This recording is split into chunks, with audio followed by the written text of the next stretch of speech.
আপোনাক যদি কোনোবাই হিংসা কৰিছে কৰিব দিয়ক। মনত ৰাখিব, হিংসা আপোনাক সেইজনেই কৰিব যিজনৰ যোগ্যতা আপোনাতকৈ কম।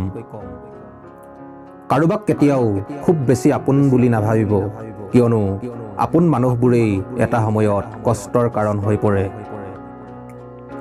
জীৱনৰ যিকোনো পৰিস্থিতিত নিজেই নিজৰ সহায় লৈ আগবাঢ়িবলৈ শিকক, কাৰণ বিপদৰ সময়ত মানুহে কেৱল উপদেশহে দিব, কাষত থাকি সহায় কৰিবলৈ কোনো নাহে। আজিৰ এই স্বাৰ্থৰ পৃথিৱীত ভাল বেয়া বুলি একো নাই। আপুনি যাক সুখী কৰিব পাৰিব তেওঁৰ বাবে আপুনি ভাল, আৰু যাক সুখী কৰিব নোৱাৰিব তেওঁৰ বাবে আপুনি বেয়া।